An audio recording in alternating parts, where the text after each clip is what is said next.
Alright guys, Robert here. So today we're going to be looking at a legacy deck. And the legacy deck we're going to be looking at is a red-white Imperial painter list. This is a deck that I've been having quite a bit of fun with in Legacy.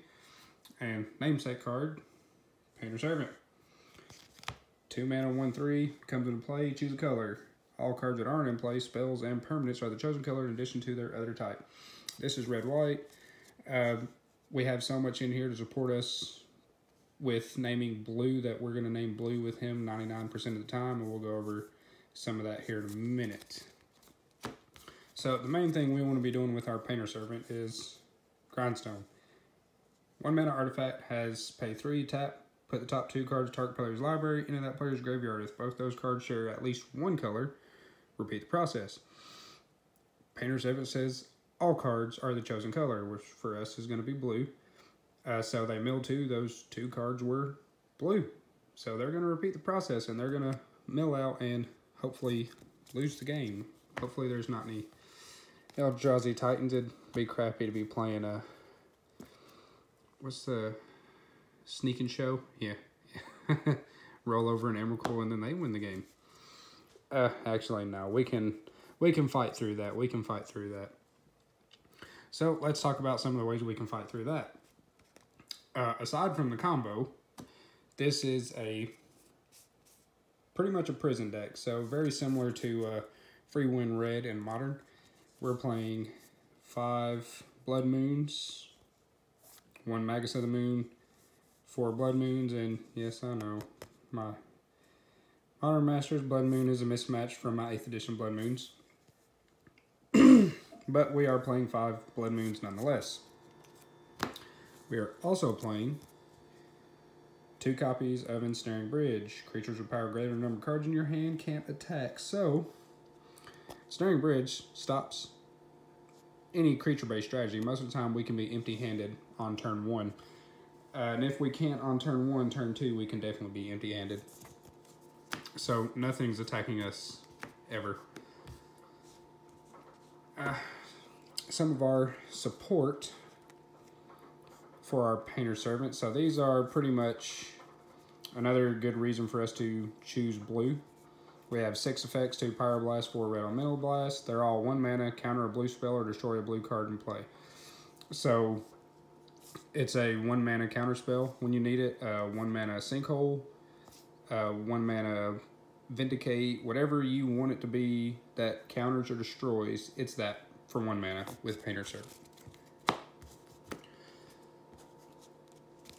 To suit, I don't know what word I was trying to say there, to tutor up our Painter Servants, our Grindstones. Pretty much everything in this deck can be tutored up aside from our Blast and 3 other cards that we'll talk about here in a second. But everything else can be tutored up. So a Light and Tutor we have 2 of these. These can tutor up our Blood Moons if we need them, our Ensnaring Bridges, our Grindstone, our Painter Servants.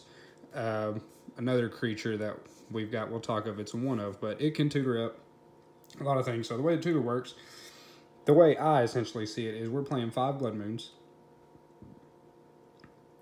With Enlightened Tutor, you can pretty much say that we're playing 7 Blood Moons, because even though if we've got an Enlightened Tutor, the Blood Moon is not in our hand, we still have it because we're going to search for it. And we are playing 4 Imperial Recruiters, 3 mana, 1/1. When it enters the battlefield, search your library for a creature card with power 2 or less. Reveal it, put it into your hand. So we have 3 one-ofs, and in our sideboard there's quite a few one-of creatures that he can search for. And we have our Imperial Painters that we can, not Imperial Painters, Painter Servants that we can search for with him. So everything that we have in this deck, we can pretty much increase the number of copies by 4 because we can tutor up any of these cards with Imperial Recruiters, and that's what he's here for, to tutor up whatever we need. Some of the one-ofs he can search up. 1 for Rexian Revoker, 2 mana, 2/1. When it enters the battlefield, name a non-land card. Activated abilities of sorcerers with a chosen name can't be activated. So we're playing 1 Phyrexian Revoker. He can be tutored up with Imperial Recruiter. or tutor it with Enlightened Tutor. Playing 1 Giant Ballard, 3 mana 2/2, that can be tutored with a Recruiter. The main thing it's going to do is pay 1 tap, discard a card, destroy a blue permanent. So it's another red elemental blast pretty much. Every once in a while if we have to go stomping mode, because if you see a lot of the creatures, they're 1/1s, 2/1s, stuff like that. You can get in 3 damage with her second. Her last ability, I've never gotten there, and I don't ever intend on. I hope a game never goes long enough for me to get there. That would just be crazy. Playing 1 Goblin Welder, 1 mana 1/1. He has a lot of text. Pretty much what he does is you tap him, sacrifice an artifact, choose an artifact in your graveyard, put it into play. Essentially, that's what he does. You can read the card more because, I mean, there is stipulations to this effect, but essentially, if nothing is affected on the board, that's what he does. Sack an artifact, get an artifact back. And the only thing in our deck that cannot be tutored for, we're playing 3 Chandra Torch of Defiance. If we go prison mode, she's going to win you the game.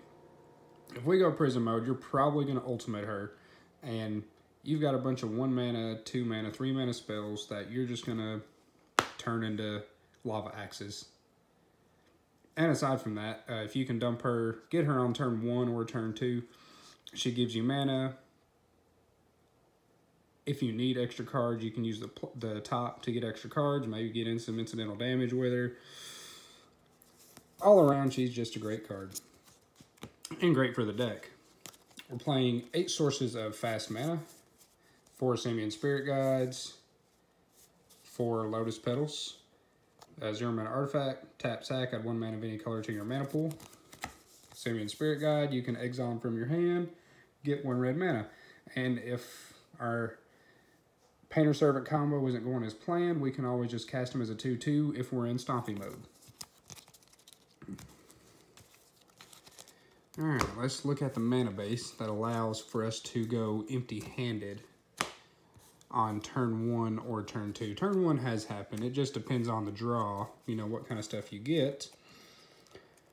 But remember, we've got 8 sources of fast mana, so we've got a lot of ways to get a lot of mana very, very quick. And 6 of these ways, we're running 6 soul lands. And when I say soul lands, it's lands that tap for 2 colorless mana, so they're soul rings, except a land. Running 2 City of Traders. If you play a land, sacrifice City of Traders. That's a big backdraw, but on turn 1, let's say you could play a City of Traders, play a fast mana, get a Blood Moon. You've probably locked your opponent out of the game, and now this is a mountain, so you're not going to have to sack it. There's various different scenarios where the sacking it doesn't really matter. Turn 2, tap it for mana, then play your land. You still have 3 mana even though you had to sack it, especially if that land was a Ancient Tomb. Maybe you have 4 or 5 mana on turn 2, who knows. But we're playing 4 Ancient Tombs, taps for 2 colorless mana, deals 2 damage to you every time you do. If we've got a turn 1 Blood Moon again, you take 2 once, so doesn't really matter. And with a turn 1 Blood Moon, again, you've probably locked your opponent out of the game. Playing 4 Urid Mesa, pay 1 life, sack it, search your library for a mountain or plains, put it on the battlefield. 2 Bloodstained Mires, 1 Wooded Foothills. Pretty much all these we're searching for mountains. Obviously, we're Boros. 1 Plateau, a mountain plain, taps for a red or a white. 1 basic plain. And 4 basic mountains. Let's take a look at the sideboard. So for our sideboard, 1 Dampening Spear. If a land is tapped for 2 or more mana, it produces 1 colorless instead of any other type and amount. Each spell a player casts costs 1 more to cast for each other spell that player has cast this turn. So pretty much, what it's going to do for us is it's going to get us 1 use out of our soul lands. So if we manage to drop this turn 1, yeah, we got 1 use out of our soul lands, but our opponents are going to be hurt by it more because we're looking to stop decks like Ley Lines, any Lake of the Dead decks, and for some odd reason, if someone wants to play Tron in Legacy, we're stopping that too. 2 Kotha the Hammer, for when we have to go Stompy. When we know we're going to have to be Stompy, we can bring him in and just have another way to win the game more efficiently. Rest in Peace. Enters the battlefield, exile all cards from our graveyards. If a card or token we put into a graveyard from anywhere, exile it instead. Obviously, graveyard strategies. Ratchet Bomb. Tap, put a charge counter on it. Sack it. Destroy each non-land permanent with converted mana cost equal to the number of charge counters on Ratchet Bomb. Hedge Mage. I ain't saying his first name because I can't say his first name. I don't know how to say that crap. Enters the battlefield. If you control 2 or more mountains, we probably always will, you may destroy target artifact. When enters the battlefield, if you control 2 or more planes, you may destroy target enchantment. So, again, the artifact part, we're always going to have that. The planes part, we're going to have to kind of work for that because we only have 2 planes in the deck. So, honestly, as of now, the deck is what it is, but I am looking to replace the Wooded Foothills for another plateau. That way we can search up 2 planes for whenever this is a relevant thing. 1 Tormod's Crypt, exile all graveyards from, or exile all cards from target player's graveyard, excuse me. 1 Trinisphere, 3 mana, as long as it's untapped. Each spell that would cost less than 3 costs 3 to play. So it's a nice 3 mana Brainstorm you got there. Nice 3 mana Brainstorm. 1 Thorn of the Amethyst, non-creature spells cost 1 more to play. 1 Spellskite, 2 mana 0/4. You can change the target of a spell or ability to him by paying a hefty 2 life. 1 Defense Grid. Each spell costs 3 more to cast if it's not your turn. So, good luck with that Force of Will, buddy. 2 Kozilek's Return, 3 mana instant, 2 damage to each creature. And Aethersworn Canoness. Each player who played a non-artifact spell this turn can't play an additional non-artifact spell. So, no Storm. No Storm, and we can search this up with our Imperial Recruiters. And another Goblin Welder.